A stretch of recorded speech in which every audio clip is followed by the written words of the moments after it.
প্রশংসা আল্লাহ সুবহানাহু ওয়া তাআলার জন্য, শান্তি অবতীর্ণ হোক মুহাম্মদ সাল্লাল্লাহু আলাইহি ওয়াসাল্লামের প্রতি। আজকে আসন্না কমপ্লেক্সে আয়োজিত এই অনুষ্ঠানে আমার সংক্ষিপ্ত বক্তব্যের বিষয়বস্তু রাসূল সাল্লাল্লাহু আলাইহি ওয়াসাল্লামের চারিত্রিক সৌন্দর্য। আমরা মুসলমানেরা, মুসলিম উম্মাহ, মুসলিম জাতি এখন যে সমস্যাগুলোর মধ্যে দিয়ে দিনাতিপাত করছি, সময় অতিক্রম করছি, সেই সমস্যাগুলোর মধ্যে অন্যতম একটি সমস্যা হচ্ছে আমরা দিনের নামে দিনের জ্ঞান অর্জন করছি ঠিকই, দিনের নামে আকিদা সাহিহা শিখছি ঠিকই, দিনের নামে আল আমাল সালেহা শিখছি ঠিকই, আল আখলাক আল হাসানা সুন্দর চারিত্রিক গুণাবলী, সুন্দর চারিত্রিক কি মুসল্লি, কি সিয়াম পালনকারী, কি হাজি, কি যাকাত আদায়কারী, সবার মধ্যে সমানভাবে, এমনকি আলেম, দায়িত্বশীল, ইসলামী দল, ইসলামী সংগঠন, সমানভাবে যেই মহামারীটি বিরাজমান, যেই দুর্ভিক্ষটি বিরাজমান, সেটি হচ্ছে উত্তম চরিত্র। অথচ আমাদের নবী মুহাম্মদ সাল্লাল্লাহু আলাইহি ওয়াসাল্লাম নবুয়ত প্রাপ্তির পূর্ব থেকেই 40 বছর বয়সে আল্লাহর পক্ষ থেকে হিরা গুহায় ওহী অবতীর্ণ হওয়ার পূর্ব থেকেই, এইরকম নয় যে আল্লাহ সুবহানাহু ওয়া তাআলা 40 বছর বয়সে ওহী অবতীর্ণ করে মুহাম্মদ সাল্লাল্লাহু আলাইহি ওয়াসাল্লামকে সতর্ক করছেন যে আজ থেকে আপনি ভালো ব্যবহার করবেন, এতদিন তো মানুষের সাথে অনেক মন্দ ব্যবহার করেছেন, আজ থেকে আপনি নরম ভাষায় কথা বলবেন, এতদিন তো মানুষের সাথে অনেক কঠোর ভাষায় কথা বলেছেন। এই রকম নয়, বরং তিনি জন্মগতই উন্নত ও উত্তম চরিত্রের অধিকারী ছিলেন। ওয়ালাউ কুনতা ফাদ্দান গালিযাল কলব, যদি আল্লাহ আপনাকে করে দিতেন বা আপনি হয়ে যেতেন কঠোর ও কর্কশ ভাষী এবং শক্ত হৃদয়ের, তাহলে মানুষ আপনার থেকে দূরে চলে যেত, মানুষ ইসলাম গ্রহণ করত না। এই আয়াতে আল্লাহ সুবহানাহু ওয়া তাআলা স্পষ্ট করে দিয়েছেন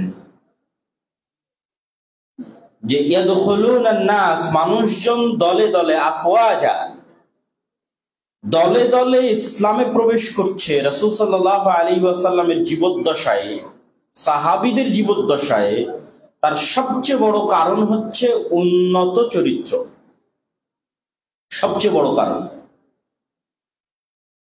এবং এটার পিছনে আমি আরো কিছু দলিল আপনাদের সামনে পেশ করার চেষ্টা করব যে এই উন্নত চরিত্রের কারণে কিভাবে মানুষ দলে দলে ইসলাম গ্রহণ করত। তো চলেন আমরা কিছুক্ষণ দেখে নেই তার উন্নত চরিত্রের কিছু নমুনা। একদা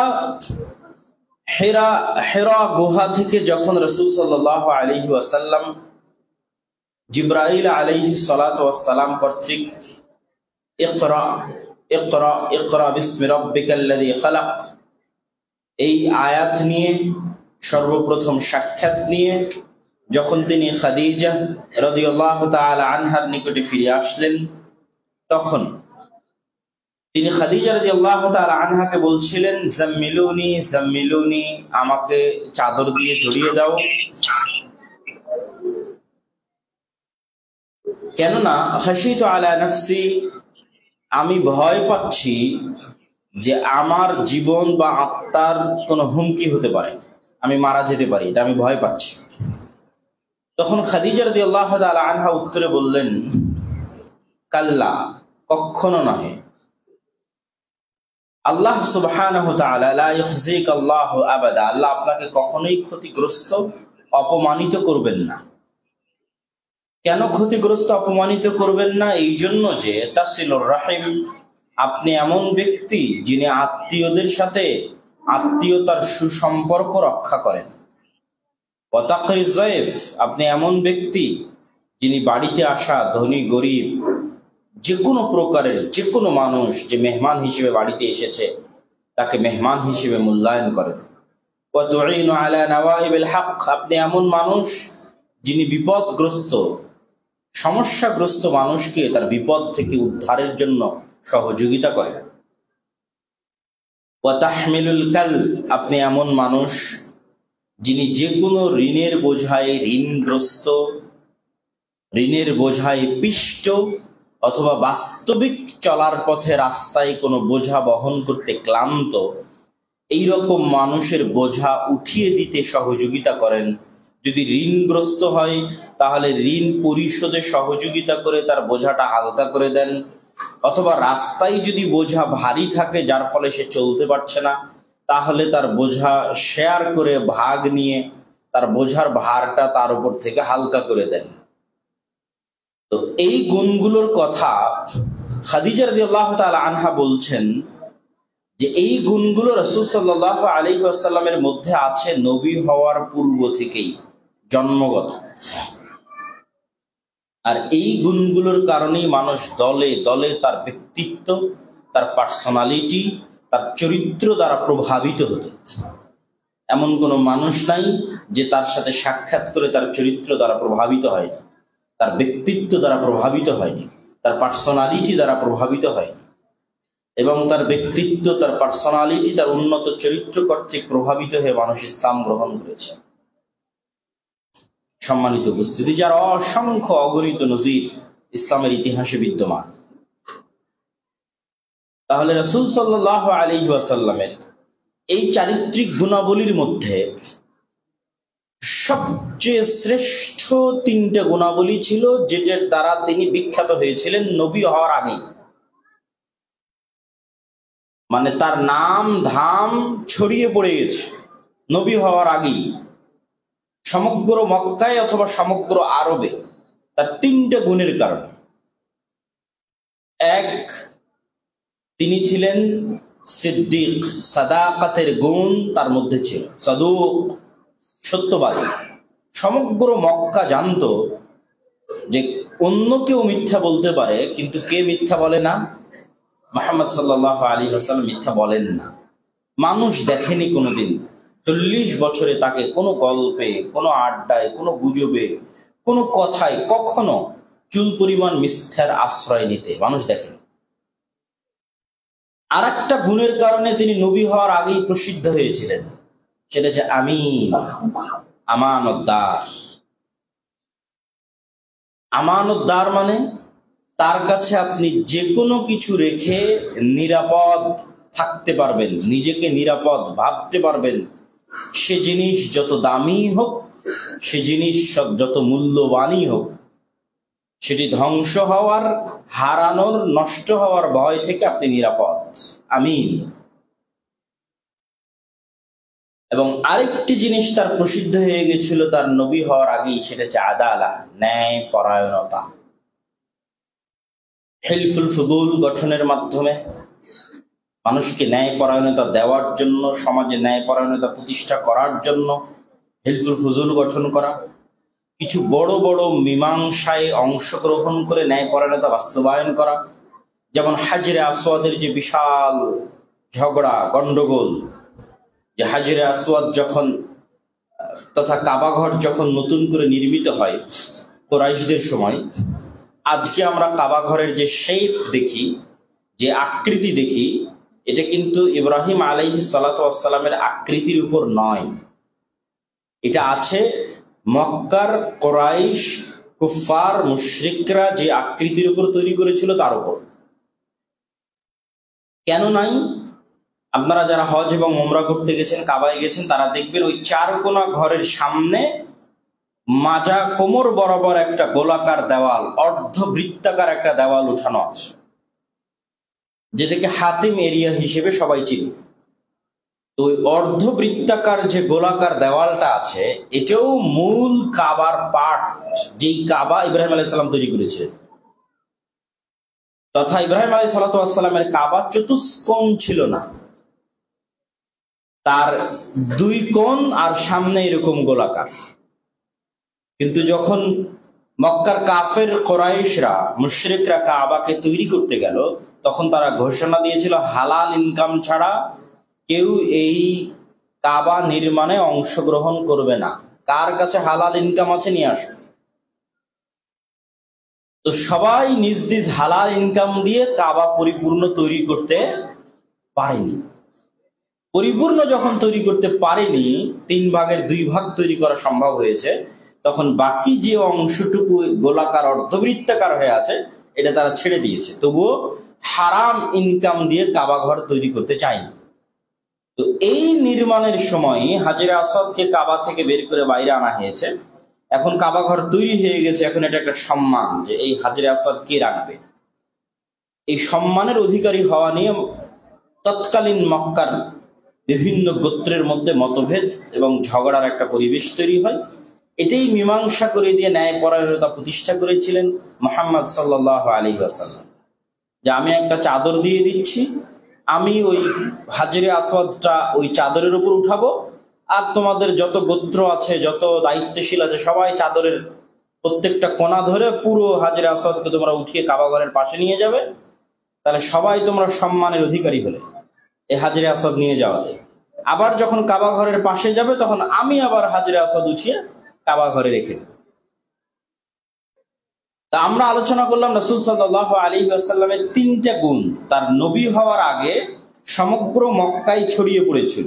নবী হওয়ার আগেই: 1, তিনি সত্য বলতেন; 2, তিনি আমানতদার ছিলেন; 3, তিনি ন্যায়পরায়ণতা প্রতিষ্ঠায় শতভাগ আন্তরিক ও সচেষ্ট ছিলেন নবী হওয়ার আগে থেকেই সাল্লাল্লাহু আলাইহি ওয়াসাল্লাম।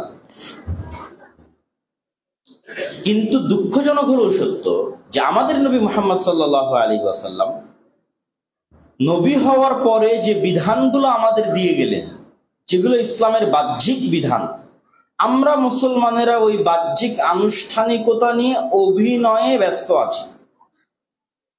কিন্তু অভ্যন্তরীণ ভাবে যেই গুণগুলো আমার নবীর জন্মগত ছিল, ওই গুণগুলো আমরা পরিপূর্ণরূপে হারিয়ে ফেলেছি। অথচ নবী হওয়ার পর উনি যে বাহ্যিক ইবাদতগুলো দিয়ে গেছেন, সেই ইবাদতগুলোকে আমরা আনুষ্ঠানিকতা এবং অভিনয়, মানে যতক্ষণ আপনার ভিতরটা পরিপূর্ণ এই উন্নত চরিত্রের নয়, ততক্ষণ অবশ্যই অভিনয় এবং আনুষ্ঠানিকতা। তথা আপনি সকাল সন্ধ্যা মিথ্যা বলে ইনকাম করছেন, আপনি একজন মিথ্যুক, কিন্তু আপনি সালাত আদায় করেন। তাহলে আপনার সালাত আদায় কি সত্যি সালাত আদায় না অভিনয়? বলেন। অভিনয়, একটা আনুষ্ঠানিকতা, মানুষকে দেখানো, নিজেকে দেখানো, আল্লাহকে দেখানো যে আমি সালাত আদায় করি। বাট আপনি যখনই কর্মস্থলে যান, তখন মিথ্যা বলে ইনকাম করেন। প্রত্যেকটা টাকা ইনকামের পিছনে আপনার মিথ্যা আছে। বাংলাদেশের প্রত্যেকটা সেক্টরে মিথ্যা প্রবেশ করে আছে, এবং মুসলমানেরা নিজেদেরকে মুসলিম দাবি করার পরেও ভয়ঙ্কর ভাবে মিথ্যা বলতে, মিথ্যা প্রবণ, রক্ত এবং মাংসের মধ্যে মিথ্যা ঢুকে আছে। মুসলমানদের কাছে সবচেয়ে হালকা এবং সহজ পাপ হচ্ছে মিথ্যা বলা। মানে বর্তমান মুসলমানদের কাছে বলতেছে যে সবচেয়ে সহজ এবং হালকা পাপ হচ্ছে মিথ্যা বলা। যে যেভাবে পারছে সে সেভাবে মিথ্যা বলছে। তাহলে আমরা যেটা দেখছিলাম, ঠিক তেমন আরেকটি গুণ কি? ন্যায়পরায়ণতা। তাহলে ধরেন এখানে এমনও মানুষ থাকতে পারে, যারা আমাদের বক্তব্য লাইভে শুনছে, তাদের মধ্যে এমন মানুষ থাকতে পারে যিনি তার বোনকে তার বাপের সম্পত্তিতে ভাগ দেননি, অথবা দিতে গড়িমসি করেছেন, অথবা দেওয়ার ক্ষেত্রে দুর্বল জমি ইচ্ছাকৃতভাবে সবচেয়ে দুর্বল অংশটুকু বোনকে দিয়েছেন। যেই জমিতে আবাদ কম হবে, যেই জমির দাম কম হবে, সেই জমি বোনকে দিয়েছেন। এবার আপনি বলেন, আপনি কি ন্যায়পরায়ণ? আমি শ্রোতাদের কাছে শুনতে চাই, ন্যায়পরায়ণ? তাহলে এই ব্যক্তি যদি সালাত আদায় করে, যে তার বোনকে সম্পত্তি বন্টনে ন্যায়পরায়ণতা প্রতিষ্ঠা করতে পারেনি, তাহলে তার সালাত আদায় জাস্ট একটা অভিনয়, শুধু শুধু একটা আনুষ্ঠানিকতা, একটা প্রোটোকল, আল্লাহকে দেখানো, আল্লাহকে ধোঁকা দেওয়া, মানুষকে ধোঁকা দেওয়া, সমাজকে ধোঁকা দেওয়া, নিজেকে ধোঁকা দেওয়া। সে কিন্তু কখনোই এই সালাত দিয়ে তার বোন যদি তাকে ক্ষমা না করে সে জান্নাতে যেতে পারবে না।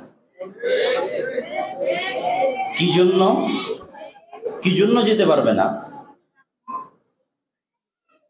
যে ইসলামের আজকের সকল কথা ভুলে গেলে এই কথাটুকু মনে রাখবেন, ইসলামের সার নির্যাস। ইসলামের সার নির্যাস যদি বলেন তাওহীদ, ইসলামের সার নির্যাস সারমর্ম যদি বলেন সালাত, সিয়াম, হজ, যাকাত, ঈমান, ফেরেশতাদের প্রতি ঈমান, যা বলেন না কেন, এক বাক্যে যদি আপনি ইসলামের সারমর্ম বলতে চান তাহলে সেটা হচ্ছে ন্যায়পরায়ণতা, আল আদালা। এক বাক্যে। কেন? আল্লাহ এটাই ন্যায়পরায়ণতা যে আল্লাহ আপনাকে সৃষ্টি করেছে, আপনি তারই ইবাদত করবেন, এটাই ন্যায়পরায়ণতা। তাহলে যখনই আপনি ন্যায়পরায়ণতাটা ধরে নেবেন, তখন আল্লাহ যা বিধান দিয়েছে আপনাকে, সালাতের বিধান দিক, সিয়ামের বিধান দিক, যাকাতের বিধান দিক, সম্পত্তি বন্টনের বিধান দিক, ঈমানের আদেশ দিক, কোনো কাজে নিষেধ করুক, সবকিছু কোন মাপকাঠিতে শতভাগ টিকবে? কোন মাপকাঠিতে বলেন তো? ন্যায়পরায়ণতার মাপকাঠি। আল্লাহ সুবহানাহু ওয়া তাআলা কোনো বিধান দিতে চুল পরিমাণ বান্দার প্রতি অন্যায় করেননি। তাহলে ইসলামের এক বাক্যে যদি সারমর্ম বলা হয় সেটা হচ্ছে ন্যায়পরায়ণতা। আর আল্লাহ সুবহানাহু ওয়া তাআলা নিজে ন্যায়পরায়ণ, এবং উনি ন্যায়পরায়ণতা পৃথিবীতে প্রতিষ্ঠা করার জন্যই যে পৃথিবীর মানুষ জুলম মুক্ত থাকুক, অন্যায় এবং অত্যাচার মুক্ত থাকুক, পৃথিবীতে শান্তি, নিরাপত্তা এবং ন্যায়পরায়ণতা বিরাজ করুক, এই জন্যই ইসলামের যাবতীয় বিধিবিধান ন্যায়পরায়ণতার মাপকাঠিতে প্রণয়ন করেছে এবং নিজের উপর অন্যায় ও অত্যাচার করাকে হারাম করে নিয়েছেন। হারামতু যুলমা আলাইয়া, আমি আমার উপর অন্যায় এবং অত্যাচার করাকে হারাম করে নিয়েছি। এই জন্যই ওই যে বললাম যে তিনি জান্নাতে যেতে পারবেন না, এই জন্যই যে বোন পৃথিবীতে তার আল্লাহ প্রদত্ত ন্যায়পরায়ণতার বিধান পরিপূর্ণভাবে পায়নি, তার সাথে অন্যায় করা হয়েছে, এবং এই ন্যায়পরায়ণতা তাকে কোনো গ্রাম্য সালিশ দিতে পারেনি, এই ন্যায়পরায়ণতা তাকে কোনো রাষ্ট্র দিতে পারেনি, এই ন্যায়পরায়ণতা তাকে কোনো বিচার বিভাগ, আইন, আদালত, high court, supreme court, lower court, জজ কোর্ট কেউ তাকে দিতে পারেনি। এখন এই বোনকে কিয়ামতের মাঠে আল্লাহ যদি ন্যায়পরায়ণতা না দিতে পারে, তাহলে আল্লাহ সুবহানাহু ওয়া তাআলা তার দাবিতে মিথ্যু, বলেন নাউজুবিল্লাহ। আর আল্লাহ সুবহানাহু ওয়া তাআলা সত্যবাদী, আর আল্লাহ সুবহানাহু ওয়া তাআলা ন্যায়পরায়ণতা প্রতিষ্ঠা করবেন, এটাই তার দাবি। তাহলে যে পৃথিবীতে ন্যায়পরায়ণতা পায়নি, ওকে কিয়ামতের মাঠে পরিপূর্ণ ন্যায়পরায়ণতা দেওয়ার জিম্মেদারি কার? আল্লাহ। এখন কিয়ামতের মাঠে ওই বোন যদি আল্লাহকে বলে যে আমার ভাই আমাকে আপনার প্রদত্ত বিধান অনুযায়ী ন্যায়পরায়ণতা পরিপূর্ণ দেয়নি, আর এখন আল্লাহ যদি ওই ভাইকে তার দান, তার সালাত, তার সিয়াম, তার হজ আর তার যাকাত ইত্যাদি ইত্যাদির কারণে ক্ষমা করে দেয়, তাহলে আল্লাহ সুবহানাহু ওয়া তাআলা অন্যায় করবেন, বলেন নাউজুবিল্লাহ। এই জন্য আল্লাহ ক্ষমা করবেন না। এই জন্য আল্লাহ সুবহানাহু ওয়া তাআলা দুইটা রাস্তা দিয়ে দিবেন। এক হয় তার বোন ক্ষমা করে দিবে, অথবা যেই পরিমাণ তার সাথে অন্যায় করা হয়েছে সেটা মিটমাট করে দেওয়া হবে। কি পরিমাণ আল্লাহ ন্যায়পরায়ণতা বাস্তবায়ন করবে কিয়ামতের মাঠে? কোন পশু যদি অপর পশুর প্রতি জুলম, অত্যাচার করে থাকে, কোন শিংবিহীন পশুকে কোন শিংওয়ালা পশু যদি অন্যায়ভাবে একটি আঘাত করে থাকে, তাহলে এই অতিরিক্ত আঘাতটুকু আল্লাহ কিয়ামতের মাঠে ওই শিংবিহীন পশুকে শিং দিয়ে পরিপূর্ণ ন্যায়পরায়ণতা বাস্তবায়ন করে দিবেন, বলেন আল্লাহু আকবার। তথা পৃথিবীর কোনো মানুষ, কোনো প্রাণী, কোনো পশুর আল্লাহর প্রতি কোনো দাবি বাকি থাকবে না। এই জন্য সবচেয়ে কঠোর, সবচেয়ে কঠিন, সবচেয়ে ভয়ঙ্কর ন্যায়পরায়ণতা। সালাতের গুনাহ আল্লাহ ক্ষমা করে দিতে পারেন, চাইলেই ক্ষমা করে দিতে পারেন, কেন এটা সরাসরি আল্লাহর সাথে সম্পৃক্ত। আরো অনেক গুনাহ আছে যেগুলো হয়তো আমরা করছি, আল্লাহর কাছে ক্ষমা চাইলে আল্লাহ ক্ষমা করে দিতে পারেন। কিন্তু আমরা যদি আমাদের ভাই বোন, আত্মীয় স্বজন, পাড়া প্রতিবেশী, বাপ মা, এমনকি স্ত্রী, আমরা তো ন্যায়পরায়ণতাকে কতটা হালকা মনে করি, যে আমরা মনে করছি সালাত সিয়াম হজ যাকাতে জান্নাতে চলে যাব, অথচ আমি কিন্তু আমার স্ত্রীকে ন্যায়পরায়ণতা অনুযায়ী তার হক এবং তার অধিকার দেইনি। রাসূল সাল্লাল্লাহু আলাইহি ওয়াসাল্লাম কি বলছে, যেমন খাও তেমন খাওয়াও, যেমন পরো পরিধান করো তেমন পরিধান করাও। অনেক কঠিন ন্যায়পরায়ণতার বিধান, অনেক কঠিন। আপনি আপনার স্ত্রীর প্রতি ন্যায়পরায়ণতা সুচারুরূপে বাস্তবায়ন না করতে পারার কারণে কিয়ামতের মাঠে ফেঁসে যাবেন। আপনি আপনার পিতামাতার প্রতি ন্যায়পরায়ণতা সুচারুরূপে বাস্তবায়ন করতে না পারার কারণে কিয়ামতের মাঠে ফেঁসে যাবেন। ন্যায়পরায়ণতা ইসলামে কত গুরুত্বপূর্ণ তা আমরা নিজেরাও জানি না, মানে অন্তত আজকের যুগের মুসলমানেরা জানে না যে ন্যায়পরায়ণতা ইসলামে কত গুরুত্বপূর্ণ। ভাই, ওই রাষ্ট্র মিথ্যা রাষ্ট্র, যে রাষ্ট্র আমাকে ন্যায়পরায়ণতা দিতে পারে, এটা রাষ্ট্র না। ইসলামের রাষ্ট্র ব্যবস্থার থিওরি হচ্ছে ন্যায়পরায়ণতা প্রতিষ্ঠা করা। ওমর রাদিয়াল্লাহু তাআলা আনহু মদিনা থেকে জেরুজালেমের দীর্ঘ 1500 কিলোমিটারের পথ, তার অর্ধেক পথ তথা প্রায় 700 কিলোমিটার রাস্তা পায়ে হেঁটেছেন, এবং এই 700 কিলোমিটার রাস্তায় তার গোলাম, তার চাকর, তার কৃতদাসকে উটের পিঠে বসিয়ে রেখেছেন। ওমর রাদিয়াল্লাহু তাআলা আনহু সালাত আদায়কারী, সিয়াম পালনকারী, হজ আদায়কারী, যাকাত প্রদানকারী, তাওহীদে বিশ্বাসী, কিন্তু উনি জানেন যে উনি যদি ন্যায়পরায়ণতায় কমতি করেন তো কিয়ামতের মাঠে উনি আটকে যাবেন। তো শুধু তার গোলামের প্রতি শতভাগ ন্যায়পরায়ণতা ঠিক রাখার জন্য পৃথিবীর মানুষের কাছে একজন শাসক হিসেবে ইসলামে ন্যায়পরায়ণতার কি গুরুত্ব ওমর রাদিয়াল্লাহু তাআলা তার নবীর কাছে শিখেছিলেন, যে ইসলামে ন্যায়পরায়ণতার গুরুত্বটা কি, এটা কিভাবে ওমর রাদিয়াল্লাহু তাআলা তার নবী থেকে ফিল করতেন, যে তিনি 700 কিলোমিটার রাস্তা হাঁটা মেনে নিয়েছেন শুধু ন্যায়পরায়ণতার মাপকাঠিতে নিজেকে শতভাগ ন্যায়পরায়ণ প্রমাণ করতে। বলেন আল্লাহু আকবার। আমি ইংল্যান্ড এবং ইউরোপ সফরের আগে আল্লাহর কসম করে বলছি, যে হাদিসে রাসূল সাল্লাল্লাহু আলাইহি ওয়াসাল্লাম বলেছেন, সাবআতু ইউযিল্লুহুমুল্লাহু ইয়াওমা লা যিল্লা ইল্লা যিল্লুহু, যে 7জন ব্যক্তিকে আল্লাহ কিয়ামতের মাঠে আরশের ছায়া দিবে। তো এক নম্বরে আছে ইমামুন আদিল, ন্যায়পরায়ণ শাসক, ন্যায়পরায়ণ দায়িত্বশীল। তো এটা আগে কোনো সময় ব্রেনেই ঢুকতো না, এটাকে ইগনোর করে পরের যে পয়েন্টগুলো আছে আমরা ওইটাতে ফোকাস দিতাম। আমাদের বক্তব্যের মধ্যে যেমন আছে শাবুন নাশা ফি ইবাদাতিল্লাহ, ওই যুবক যে আল্লাহর রাস্তায় ইবাদত করে তার যৌবন পার করে দিয়েছে। মান কলবুহু মুআল্লাক বিল মাসাজিদ, যার অন্তর মসজিদের সাথে সম্পৃক্ত আছে, জোহর আসর মাগরিব এশা মসজিদে আসে। ইমামুন আদিল এক নম্বরে, মানে এটা ব্রেনেই ঢুকতো না। কিন্তু যখন ইউরোপ এবং ইংল্যান্ড সফর করলাম তখন এসে বুঝলাম আর ইসলামের মূল জিনিসই তো আদালত। ইসলামের সর্বোচ্চ টপ প্রায়োরিটি, মোস্ট প্রায়োরিটি হচ্ছে ন্যায়পরায়ণতা। আল্লাহ এমনি বলেনি যে আমি কিয়ামতের মাঠে যাদেরকে আমার আরশের ছায়া দেব তাদের মধ্যে এক নম্বরে থাকবে ওই দায়িত্বশীল যে তার দায়িত্বের জীবনে ন্যায়পরায়ণতা প্রতিষ্ঠা করেছে। বলেন আল্লাহু আকবার। সে যে পর্যায়েই থাক, সে মেম্বার হোক, মসজিদের কমিটি হোক, মাদ্রাসার সভাপতি হোক, সে ইসলামী সংগঠনের দায়িত্বশীল হোক, সে এমপি হোক, মন্ত্রী হোক, যে পর্যায়েই থাক না কেন, ন্যায়পরায়ণতা প্রতিষ্ঠা করেছে। এই ন্যায়পরায়ণতা আর পরে যে 6টা আছে ওগুলোর চেয়ে বেশি নাকি? বুঝেননি মনে হয়। তাতে মান কলবুহু মুআল্লাক বিল মাসাজিদ বা মান নাশা ফি ইবাদাতিল্লাহ, ওই যুবক যে তার যৌবনকালকে আল্লাহর রাস্তায় ব্যয় করে দিয়েছে, এদের সবার চাইতে বেশি সম্মান, বেশি মর্যাদা, বেশি নেকির অধিকারী ওই ব্যক্তি যে ন্যায়পরায়ণতা প্রতিষ্ঠার জন্য রিস্ক নিয়েছে, ঝুঁকি নিয়েছে এবং শতভাগ ন্যায়পরায়ণতা প্রতিষ্ঠা করেছে। মানুষ কিন্তু আজকের যুগের মুসলমানেরা কিন্তু ন্যায়পরায়ণতা প্রতিষ্ঠায় ব্যর্থ, চরমভাবে ব্যর্থ। এবং এই কারণে যেটা আজকে আমাকে বক্তব্যের বিষয়বস্তু টপিক দেওয়া হয়েছে যে রাসূল সাল্লাল্লাহু আলাইহি ওয়াসাল্লামের চারিত্রিক গুণাবলী। দেখেন এখানে কত মিডিয়া আছে, কত মোবাইল ক্যামেরা আছে, আজকের যুগের কত অত্যাধুনিক প্রযুক্তি আছে। সব মিলিয়ে আমরা কত দাওয়াতি কাজ করছি, কত চিল্লিয়ে চিল্লিয়ে বক্তব্য দিচ্ছি, কিন্তু দেখবেন মানুষ হেদায়েত হচ্ছে বিচ্ছিন্নভাবে। মানে আমার এই বক্তব্যটা হয়তো চিটাগাং কেউ শুনতেছে, সে কেউ হয়তো রাজশাহীতে শুনতেছে, সে কেউ হয়তো নোয়াখালী, কেউ সিলেট, কেউ ইংল্যান্ড, কেউ ইউকে, কেউ ইউরোপ, বিচ্ছিন্নভাবে। দাওয়াত গ্রহণের বিপ্লব আসতেছে না, যে মানুষ দলে দলে গ্রামকে গ্রাম শহরকে শহর পরিবর্তন হয়ে যাবে না।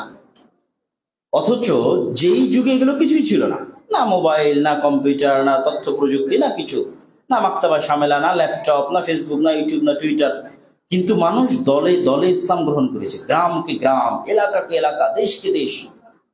তার সবচেয়ে মূল পার্থক্য সৃষ্টিকারী বিষয় হচ্ছে সেটাই হচ্ছে চারিত্রিক গুণাবলী, উন্নত ব্যক্তিত্ব, ন্যায়পরায়ণতা, সততা, আমানতদারিতা। আপনি স্পেনের ইতিহাস পড়েন যে তারেক বিন জিয়াদ যখন স্পেনে প্রবেশ করেছে তখন স্পেনের মানুষ দলে দলে কেন ইসলাম গ্রহণ করলো? ভাই, আর কোনো কারণ নাই। স্পেনের মানুষেরা অত্যাচারিত ছিল, মাজলুম ছিল। ওরা দেখেছে আমরা যদি অত্যাচার থেকে বাঁচতে চাই, দেখো মুসলমানদের সত্যবাদিতা, দেখো মুসলমানদের আমানতদারিতা, দেখো মুসলমানদের ন্যায়পরায়ণতা, দেখো এই স্পেনের মানুষ, তোমরা যদি অত্যাচার থেকে বাঁচতে চাও, তোমরা যদি জুলুম থেকে বাঁচতে চাও, তাহলে তোমাদের বাঁচার একটাই রাস্তা, দলে দলে ইসলাম গ্রহণ করো। এখানে ন্যায়পরায়ণতা আছে, আমানতদারিতা আছে, সত্যবাদিতা আছে। দলে দলে মানুষ ইসলাম গ্রহণ করেছে পাগলের মতো, জুলুম থেকে বাঁচতে। এই যে বাংলাদেশে হাজার হাজার লক্ষ লক্ষ মানুষ মুসলমান 700-800 বছর আগে থেকে, কেন? এখানে ব্রাহ্মণ, শূদ্র, ক্ষত্রিয়, দাস ইত্যাদি 4 ভাগ করে মানুষের মধ্যে জাতপাতের ভেদ করে যে জুলুমের শাসন ছিল, যখন মুসলমানের এই দেশের মানুষ দেখেছে, বাপ রে বাপ, কি সত্যবাদিতা, কি আমানতদারিতা, কি ন্যায়পরায়ণতা। আমরা যদি হিন্দু ব্রাহ্মণ্যবাদী এদের জুলুম থেকে বাঁচতে চাই, দুনিয়াতে যদি কেউ আমাদের ন্যায়পরায়ণতা দিতে পারে, দুনিয়াতে যদি কেউ সত্যবাদিতা, আমানতদারিতার সাথে ফাইসালা করতে পারে, তা তারা কেউ নয়, এরা মুসলমান। অতএব তোমরা যদি বাঁচতে চাও জুলুম থেকে, ইসলাম গ্রহণ করো। মানে জুলুম থেকে বাঁচতে দলে দলে ইসলাম গ্রহণ করেছে, দলে দলে। কিন্তু আজকে কেউই আমাদেরকে দেখে ইসলাম গ্রহণ করবে না। ভাগ্যিস ভালো যে তারা দূর থেকে বক্তব্য শুনে আমাদের দাওয়াত গ্রহণ করতেছে, কিন্তু পাশে আসলে কখনোই এটা গ্রহণ করবে না। কেন? পাশে আসলে আমার নবীর ওই চরিত্র সে পাবে না, আমার মধ্যে সেই ন্যায়পরায়ণতা পাবে না, সে আমানতদারিতা পাবে না, সেই সত্যবাদিতা পাবে না। এই জন্য আমাদের দাওয়াত মাকবুল ওইভাবে হচ্ছে না যেইভাবে রাসূল সাল্লাল্লাহু আলাইহি ওয়াসাল্লামের যুগে, সাহাবীদের যুগে হয়েছিল। কেননা তাদের মধ্যে ওই চারিত্রিক গুণাবলী, ওই উন্নত চরিত্র, ওই ব্যবহার ছিল। এবং এই বিষয়টি বোঝানোর জন্য আমি আমার বক্তব্যের মধ্যে একটা কথা বারবার বলে থাকি, যে আমরা চারিত্রিকভাবে এই যুগের বানু ইসরাইল হয়ে গেছে। এটা ইদানিং বহু বক্তব্যে আমি বলেছি যে আমরা চারিত্রিকভাবে আমাদের অধঃপতন, এই যুগের আমরা বানু ইসরাইল। মানে আজ থেকে 5000 বছর আগে যে বানু ইসরাইলেরা ছিল, যাদের চারিত্রিক অধঃপতনের কথা আল্লাহ কোরআনে বর্ণনা করেছে, তাদের চারিত্রিক অধঃপতন কিন্তু ওই বেহায়াপনা, বেল্লাপনার অধঃপতন না। বানু ইসরাইলের চারিত্রিক অধঃপতন হচ্ছে মিথ্যা, ধোঁকা, মুনাফিকি, শঠতা, অন্যায়পরায়ণতা। বাস এটাই হচ্ছে বানু ইসরাইলের চারিত্রিক অধঃপতন, যা আল্লাহ কোরআনে বর্ণনা করেছে তার সারমর্ম এটা। আপনি এবং কোরআনের একমাত্র জাতি হচ্ছে বানু ইসরাইল, যাদের বর্ণনা এত বিস্তারিত কোরআনে আছে। আর কোন জাতির এত বিস্তারিত বর্ণনা আল্লাহ কোরআনে দেননি। তার কারণও এটা যে উম্মতে মুহাম্মাদি কোরআন পড়বে, তাদের এই বানু ইসরাইলের ঘটনা থেকে শিক্ষা আছে। কেন? তাদেরও একদিন চারিত্রিক অধঃপতন এরকম হয়ে যেতে পারে, যা অলরেডি আমাদের হয়ে গেছে। আপনারা সূরা বানু ইসরাইল পড়েন, সূরা বাকারা পড়েন, সেগুলোতে দেখেন যে আল্লাহ কিভাবে বানু ইসরাইলদের ঘটনা বলছে। তাদের ধোঁকা, তাদের অসততা, তাদের শঠতা, তাদের মুনাফিকি আল্লাহ বর্ণনা করেছে। অথচ তারা নবীর সন্তান এবং তাদের উপর আল্লাহ অনেক দয়া করেছে, সেগুলো আল্লাহ বর্ণনা করেছে। আমি কি কি দয়া করেছি? আমি তোমাদেরকে ফেরাউনের কবল থেকে বাঁচিয়েছি, আসমান থেকে মান্না এবং সালওয়া খাবার তোমাদের জন্য পাঠিয়েছি, পাথর থেকে ঝর্ণাধারা তৈরি করেছি, সমুদ্রে 12টা রাস্তা তৈরি করেছি, পাথরে 12টা ঝর্ণা তৈরি করেছি, মেঘমালা দিয়ে ছায়া দিয়েছি, ঠিক আছে, তোমাদেরকে জেরুজালেম বিজয়ের সুযোগ দিয়েছি। এগুলো হচ্ছে তাদের উপর আল্লাহর দয়া। আর এর বিপরীতে তারা কি ধরনের শঠতা, মুনাফিকি করেছে? তারা ফেরাউনকে ডুবতে দেখার পরও বলেছে আমরা ঈমান আনবো না যতক্ষণ না আল্লাহকে না দেখব। তারা বাছুরের পূজা শুরু করেছে। তারা বলেছে মুসা তুমি আর তোমার আল্লাহ গিয়ে যুদ্ধ করো, আমরা বসে থাকবো, যুদ্ধ করতে পারবো না। আল্লাহ যখন তাদের বলেছে তোমরা মাথা নিচু করে প্রবেশ করো, তারা পিছন আগে দিয়ে মাথা উঁচু করে প্রবেশ করেছে। আল্লাহ বলেছে তোমরা হিত্ততন বলো, ওরা পাল্টিয়ে দিয়ে বলেছে হিন্ততন। আল্লাহ বলেছে শনিবারের দিন মাছ ধরিও না, ওরা শনিবারের দিন মাছ আটকে রেখে রবিবারের দিন ধরেছে। মানে প্রত্যেকটা ধাপে ধাপে মুনাফিকি করেছে, ধোঁকা দিয়েছে, মিথ্যা বলেছে। এবার ওদের চরিত্রের সাথে আমাদের চরিত্র মিলাপ, যে ওই হাজী সাহেব যিনি অন্যায়ভাবে আরেকজন মানুষের ঘুষের মাধ্যমে হোক, সুদের মাধ্যমে হোক, ধোঁকা দিয়ে হোক, মিথ্যা বলে হোক, আরেকজনের সম্পদ এবং টাকা পয়সা লুট করে নিয়ে উনি হজ করতে গেছে। এরকম আছে না নাই? আছে। তাহলে উনি কি বানু ইসরায়েলের চেয়ে কম ধোঁকাবাজ না বড় ধোঁকাবাজ? বড় ধোঁকাবাজ। সে নিজেকেও ধোঁকা দিচ্ছে, মানুষকেও ধোঁকা দিচ্ছে, আল্লাহকেও ধোঁকা দিতে চাচ্ছে, কিন্তু আসলে এটা প্রকৃত অর্থে সে নিজেকে ধোঁকা দিচ্ছে। এই জন্য আমি বলেছি যে আমাদের স্বভাব চরিত্র ওই সত্যবাদিতা, আমানতদারিতে, ন্যায়পরায়ণতার মাপকাঠিতে এত নিচে নেমে গেছে যে আমরা এই যুগের স্বভাবে চরিত্রে বানু ইসরায়েল হয়ে গেছে। এই জন্য আমাদের গোলামিটাও ওই লেভেলে চলে গেছে। আশ্চর্য হবে যে বানু ইসরায়েলের গোলামি যেই লেভেলে গেছিল, আমাদের গোলামি ওই লেভেলে গেছে। বানু ইসরায়েলের সন্তানদের ফিরআউন প্রকাশ্যে জবাই করতে, ইযাববিহুনা আবনাআকুম ওয়া ইস্তাহইউনা নিসাআকুম ওয়া ফি যালিকুম বালাউম মির রাব্বিকুম আযীম। তো আমাদের সন্তানদেরকে কি প্রকাশ্যে জবাই করা হচ্ছে না ভাই? অন্তত ফিরআউন তো তাও 2-10 জন বা 5 জন মানুষের সামনে হয়তো জবাই করত, আর এখন তো BBC, CNN, Al Jazeera, Facebook, Twitter, YouTube, Instagram, সারা পৃথিবীর কোটি কোটি মানুষের সামনে ইসরায়েল প্রকাশ্যে ফিলিস্তিনের মাটিতে হাজার হাজার বানু ইসমাইলের সন্তানদের জবাই করতেছে, হত্যা করতেছে। তাহলে ওই যুগে বানু ইসরায়েলদের গোলামির লেভেল যে জায়গায় গেছে, আমাদের গোলামির লেভেলও কিন্তু ওই জায়গায় পৌঁছে গেছে। তথা ওই যুগে বানু ইসরায়েলদের ভ্যালু যা ছিল, এই যুগে আমাদের ভ্যালু তাই হয়ে গেছে, বা তার চাইতে আরো কমে গেছে। যেটা বলছিলাম আর কি, যে এই যে সত্যবাদিতা, আমানতদারিতা এবং ন্যায়পরায়ণতার যে 3টা গুণ আল্লাহর নবীর মধ্যে বেশি প্রসিদ্ধি লাভ করেছিল তার নবুয়ত হওয়ার আগেই, তিনি নবী হওয়ার আগেই, তো সেই 3টা গুণের আরেকটা গুণ আমি একটু তুলনা দিয়ে বুঝাই, যে সত্যবাদিতা। আবু সুফিয়ান রাদিয়াল্লাহু তাআলা আনহু, তিনি কিন্তু মক্কা বিজয়ের সময় ইসলাম গ্রহণ করেছেন। তার আগে কিন্তু তিনি মুসলিম ছিলেন না। তার আগে তিনি ছিলেন রাসূল সাল্লাল্লাহু আলাইহি ওয়াসাল্লামের কট্টর শত্রু, এবং বদরের যুদ্ধে প্রধান সেনাপতি না হলেও উহুদ এবং খন্দকের যুদ্ধে তিনি প্রধান সেনাপতি। এবং খন্দকের যুদ্ধে 10,000 আরব মানুষকে একত্রিত করে মদিনাকে 1 মাস ঘেরাও করে রেখেছেন, মদিনাকে পৃথিবীর বুক থেকে আউট করে দিবেন, মিটিয়ে দিবেন। এই জন্য তিনি আবু সুফিয়ান রাদিয়াল্লাহু তাআলা আনহু, তিনি হুদাইবিয়ার সন্ধির সময় ব্যবসায়িক কাজে জেরুজালেম গেছেন। জেরুজালেমে বাদশাহ হেরাক্লিয়াস তাকে ডেকে পাঠিয়েছে, লম্বা হাদিস বুখারীতে আছে, ওহীর অধ্যায়। ডেকে পাঠিয়ে তাকে জিজ্ঞেস করছে তার জীবনের সবচেয়ে বড় শত্রু সম্পর্কে। মনে করেন একজন আওয়ামী লীগের সবচেয়ে বড় নেতাকে জিজ্ঞেস করা হচ্ছে তার যে সবচেয়ে বড় শত্রু অত্র অঞ্চলে আর এক বিএনপির নেতা সম্পর্কে, বা তার চাইতেও বেশি লেভেলের শত্রুতা আপনি ধরতে পারেন। যে আবু সুফিয়ানকে জিজ্ঞেস করা হচ্ছে যে তুমি মুহাম্মদ সাল্লাল্লাহু আলাইহি ওয়াসাল্লাম সম্পর্কে কি জানো, এই আমার প্রশ্ন, আমাকে জানাও। তো আবু সুফিয়ান রাদিয়াল্লাহু তাআলা আনহু বুখারীর হাদিসের মধ্যে বলছে যে আমি যদি মিথ্যা বলতে লজ্জা না পেতাম না, তাহলে আমি আজকে মিথ্যা বলতাম, কিন্তু আমি মিথ্যা বলতে লজ্জা পাই, লজ্জা বোধ করি, এই জন্য আমি আজকে মিথ্যা বলতে পারিনি। এবার আমরা আমাদের মাপি যে আবু সুফিয়ান কাফের মুশরিক অবস্থায় তার চিরশত্রুর বিরুদ্ধে কোথায়, এই কি বলে না, মক্কা থেকে 1000 কিলোমিটার দূর জেরুজালেমে কোনো রেকর্ড হচ্ছে না যে আবু সুফিয়ান কি বলছে রেকর্ড করে রাখা হবে, পরে ফাঁসিয়ে দেওয়া হবে না। আবু সুফিয়ানের ব্যক্তিত্ব এবং পার্সোনালিটির কারণে সে লজ্জাবোধ করেছে যে সে মিথ্যা বলবে। আমরা মুসলমানেরা বলেন 24 ঘন্টা সকাল সন্ধ্যা মিথ্যা, রক্তের মধ্যে মিথ্যা ঢুকে গেছে। তাহলে আমাদের এই সালাত, এই সিয়াম, এই হজ, এই যাকাত কাজে আসবে না? আমরা গোলামি থেকে মুক্তি পাবো না? অসম্ভব, হতে পারে না। আমাদেরকে গোলামি থেকে মুক্তি পেতে হলে আগে আমাদের চারিত্রিক বৈশিষ্ট্য, যেটার উপর আমার নবী জন্মগত ছিলেন, সেটা ফিরিয়ে আনতে হবে। জন্মগত ছিলেন, তারপরে না তিনি সালাত, সিয়াম, হজ, যাকাত পেয়েছেন। আমরা ওই জন্মগত বৈশিষ্ট্য ছেড়ে দিয়েছি, যে মিথ্যার উপর, ধোকার উপর সালাত সিয়ামের প্রলেপ দিয়ে কোনো লাভ হবে না। না আমরা পরকালে মুক্তি পাবো, না দুনিয়াতে আমরা স্বাধীনতা পাবো, নেতৃত্ব পাবো। এই জন্য আল্লামা ইকবাল তার এক কবিতার মধ্যে বলেছিলেন, উনি যেহেতু পাক ভারতের মানুষ ছিলেন, পাক ভারতের মুসলমানদের অবস্থা ভালো বুঝতেন যে এই অঞ্চলের মুসলমানদের সমস্যা কি। তো উনি ওনার কবিতার মধ্যে বলেছেন, সাবাক ফির সে পড় সাদাকাত কা, শুজাআত কা, আদালত কা, লিয়া জায়েগা তুঝসে কাম, দুনিয়া কি ইমামত কা। মুসলমানরা তোমাদের মধ্যে সব আছে, এমন অনেক গুণাবলী আছে যেগুলো পাশ্চাত্যে নাই, তথা ইউরোপ এবং আমেরিকার কাছে নাই, কিন্তু তাদের কাছে এমন কিছু গুণাবলী আছে যেগুলো আমাদের নবীর জন্মগত ছিল, কিন্তু আমরা হারিয়ে ফেলেছি।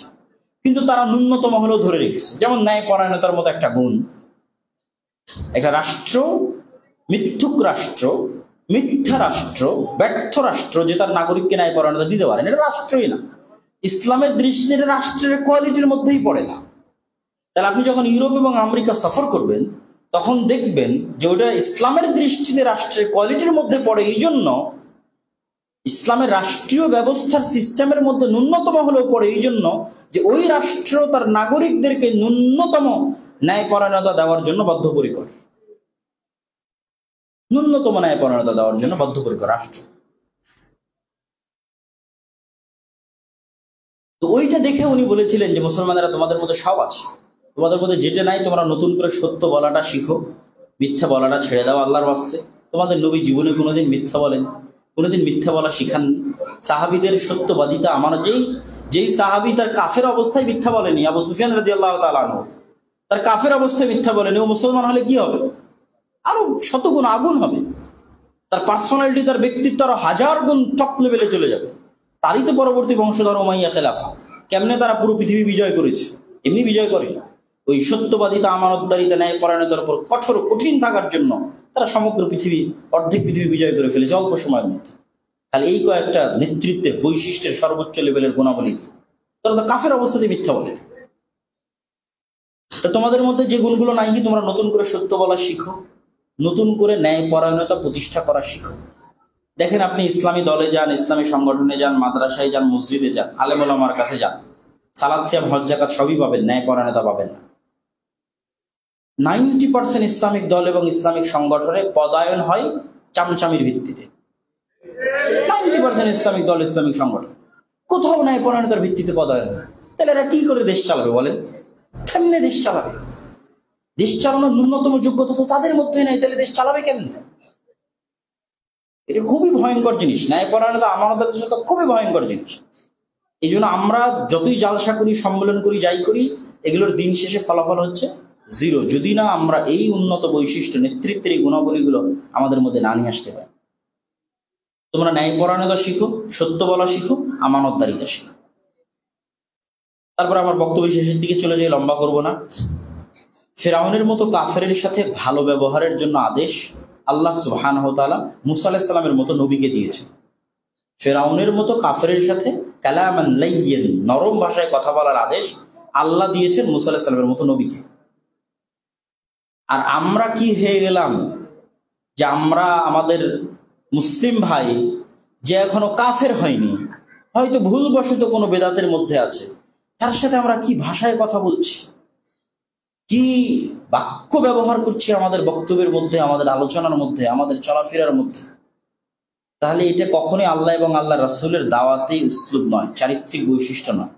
আপনি যদি দেখতে চান যে আল্লাহ কিভাবে মুখালিফিনদের দাওয়াত দেয়, মানে আল্লাহ কিভাবে ইসলামের যারা শত্রু তাদেরকে দাওয়াত দেয়, কিভাবে কোরআনে দেখতে পাবেন।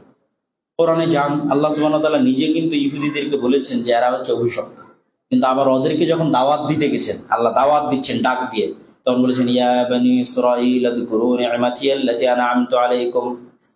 তখন আর বলেন এই অভিশপ্তরা, তোমরা আমার নবী মুহাম্মদকে মানো না, সম্মান দিয়েছে। ডাকার সময় সম্মান, ইয়া বানি ইসরাঈল, তোমরা ইয়াকুবের সন্তান আলাইহিস সালাতু ওয়াস সালাম, আমি তোমাদেরকে এই এই এই এই দয়া নিয়ামত দিয়েছি, তোমরা আসো, তাআলা ইলা কালিমাতিন সাওয়া'আন বাইনানা ওয়া বাইনাকুম।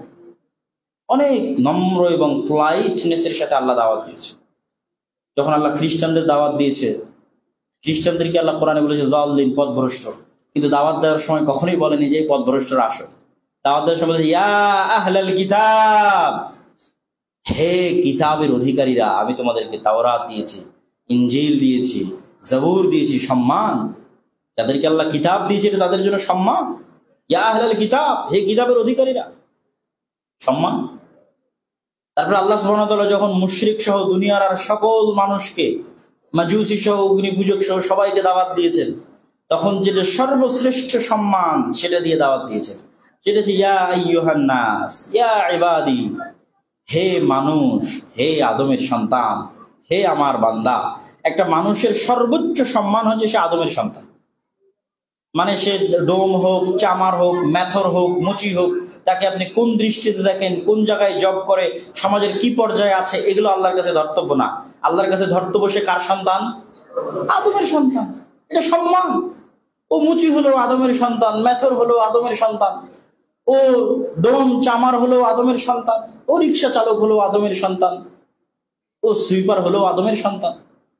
ও যদি ব্রাহ্মণ হয় তো আদমের সন্তান, ও যদি ক্ষত্রিয় শূদ্র দাস কৃতদাস বাড়ির চাকর গোলাম হয় তো আদমের সন্তান। এর চেয়ে আর কি সম্মান দিয়ে আল্লাহ ডাকবে? ইয়া আইয়ুহান নাস, হে মানুষেরা, ইয়া ইবাদি, হে আমার বান্দা। তাহলে আল্লাহ সুবহানাহু ওয়া তাআলার দাওয়াতি পদ্ধতি দেখেন কোরআনের মধ্যে, যে আল্লাহ কি ধরনের ভালো ব্যবহার করে ইহুদিদের দাওয়াত দিচ্ছেন, কি ভালো ব্যবহার করে খ্রিস্টানদের দাওয়াত দিচ্ছেন, কি ভালো ব্যবহার করে মুশরিকদের দাওয়াত দিচ্ছেন, আর আমরা আমাদের মুসলমান ভাইদেরকে কি ভাষা আর কি ব্যবহার করে দাওয়াত দিচ্ছি। আল্লাহু মুস্তাআন। সম্মানিত উপস্থিতি, আমি আমার বক্তব্য দীর্ঘায়িত করতে চাই না। রাসূল সাল্লাল্লাহু আলাইহি ওয়াসাল্লামের চারিত্রিক গুণাবলী বলে শেষ করা সম্ভব না। আমি একটু এদিক ওদিক থেকে যতদূর পারলাম ততদূর সারমর্ম পেশ করার চেষ্টা করলাম। আর তার চারিত্রিক গুণাবলীর উপর আলোচনা এরকম ঘন্টার পর ঘন্টা করা যাবে। তিনি পৃথিবীর সবচেয়ে উন্নত চরিত্র, সবচেয়ে উন্নত ব্যক্তিত্ব, সবচেয়ে উন্নত পার্সোনালিটির অধিকারী একজন নেতা ছিলেন, সৎ, ন্যায়পরায়ণ এবং আমানতদার ছিলেন। এবং এই কারণেই তার পরবর্তী অনুসারী এবং সাহাবায়ে কেরাম অল্প সময়ের মধ্যে সারা পৃথিবী বিজয় করে নিয়েছিল। আজ আমরা গোলাম আছি ওই মৌলিক চারিত্রিক উন্নত গুণাবলীগুলো ছেড়ে দেওয়ার জন্য। সেটার দিকে আমাদের ফিরে যেতে হবে। আর বক্তব্যের শেষের দিকে যেটা নিয়ে আমি কাজ করছি, যেটা না বললেই নয়, যেটা এখন আমাদের জীবন মরণের একটা যুদ্ধ, সেটা হচ্ছে মসজিদ ভিত্তিক দ্বীন শিক্ষা। এটা নিয়ে সমগ্র দেশে আমরা দাওয়াতি সফর দিচ্ছি, সচেতনতা তৈরি করার চেষ্টা করছি। আপনারা যারা যেখান থেকে এসেছেন, যার যেখানে সম্ভব সেখানে নিজ উদ্যোগে হোক, আমাদের সহযোগিতায় হোক, অন্য কারো সহযোগিতায় হোক, মসজিদ ভিত্তিক দ্বীন শিক্ষা চালু করা, এটাকে উন্নত এবং শক্তিশালী করা এখন আমাদের উপর এক প্রকার ফরজ। অন্তত চলমান শিক্ষা ব্যবস্থার ছোবল থেকে পরবর্তী প্রজন্মকে বাঁচাতে, চলমান শয়তানি শিক্ষা ব্যবস্থার ভয়ঙ্কর অন্ধকার থেকে পরবর্তী প্রজন্মকে হেদায়েতের রাস্তায় রাখতে মসজিদ ভিত্তিক দ্বীন শিক্ষার কোনো বিকল্প নাই। এই জন্য মসজিদের উন্নয়ন মানে এসি টাইলস এটা মনে না করে, দরকার হয় এসি টাইলস বিক্রি করে দিয়ে হলো মসজিদের দ্বীন শিক্ষার ব্যবস্থা করতে হবে। এই সচেতনতা সবার মধ্যে তৈরি করতে হবে, যে যেখানে আছেন, যার পক্ষে যেখানে যেভাবে সম্ভব।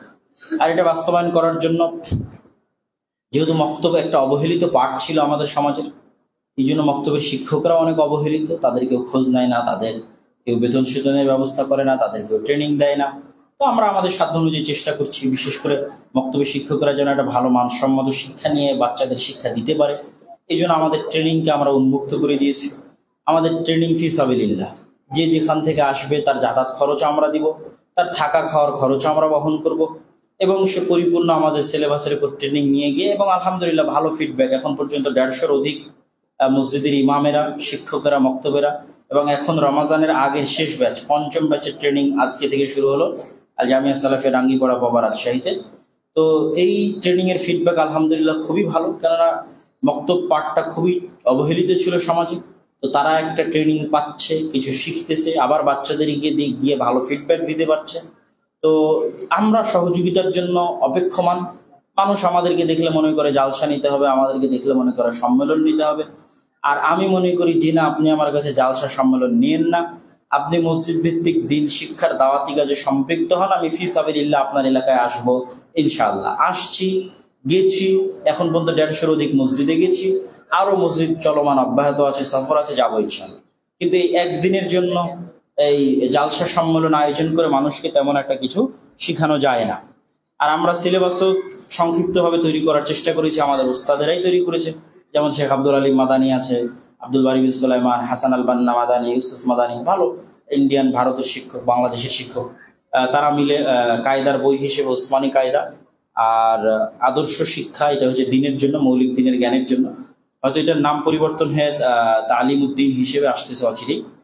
আর এটা একটা বই আজকে পাবেন, এটা হচ্ছে ফিকহুস সালাফ আর রওজাতুন নাদিয়ার বাংলা অনুবাদ। তো যদিও অনেক অল্প সংখ্যক আছে, হয়তো শেষ হয়ে যাবে, তাও জাস্ট পরিচয়ের জন্য বলে গেলাম। আর আগামী 7 ও 8 মার্চ আল জামিয়া সালাফিয়া রূপগঞ্জ, নারায়ণগঞ্জ, সৌদি আরব, ভারত এবং বাংলাদেশ, 3 দেশের আলেম ওলামা উপস্থিত থাকবে। আমাদের শ্রদ্ধেয় শাইখ এবং মাশায়েখগণ উপস্থিত থাকবেন। আপনাদের সাদর আমন্ত্রণ রইল। জামিয়া সালাফিয়া রূপগঞ্জ, নারায়ণগঞ্জ আন্তর্জাতিক বাণিজ্য মেলা থেকে মাত্র 2 কিলোমিটার ভিতরে। এখন রাস্তা অনেক সুন্দর, যাওয়া অনেক সহজ, সবসময় বিআরটিসির বাস চলমান আছে, চলতেছে।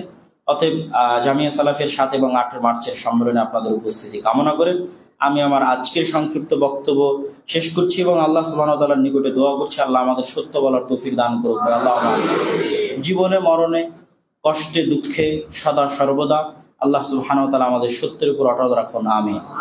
আল্লাহ সুবহানাহু ওয়া তাআলা আমাদের স্ত্রীর সাথে, পরিবারের সাথে, আত্মীয় স্বজনের সাথে, সমাজে যে যেখানে দায়িত্বে আছে সেখানে নিজ নিজ জায়গা থেকে ন্যায় পরায়ণতা প্রতিষ্ঠা করার তৌফিক দান করুন, আল্লাহ। এবং আমাদেরকে আমানতদার হিসেবে এবং আমরা যে মাজলুম অবস্থায় আছি সেই মাজলুম অবস্থা থেকে মুক্তি দিয়ে ফিলিস্তিনের ভাই ও বোনদেরকে, সমগ্র পৃথিবীর মুসলমানদেরকে যারা মাজলুম আছে তাদেরকে তাদের মাজলুম অবস্থা থেকে মুক্তি দিয়ে আল্লাহ সুবহানাহু ওয়া তাআলা আমাদেরকে সম্মান এবং স্বাধীনতার জিন্দেগি উপহার দান করুক, আল্লাহুম্মা আমিন। ওয়া আখিরু দাওয়ানা আলহামদুলিল্লাহি রাব্বিল আলামিন। আসসালামু আলাইকুম ওয়া রাহমাতুল্লাহি ওয়া বারাকাতুহু।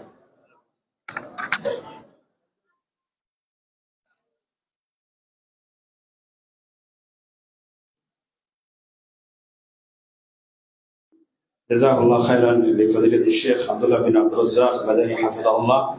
আল্লাহ তাআলা শেখের ইলমে এবং হায়াতে বরকত দান করুন, আমিন। এবং উম্মার জন্য যে ফিকির, সে ফিকির যেন উনি ওনার জীবদ্দশায় বাস্তবায়ন করে যেতে পারেন, আল্লাহ তাআলা তৌফিক দান করুন, আল্লাহুম্মা আমিন।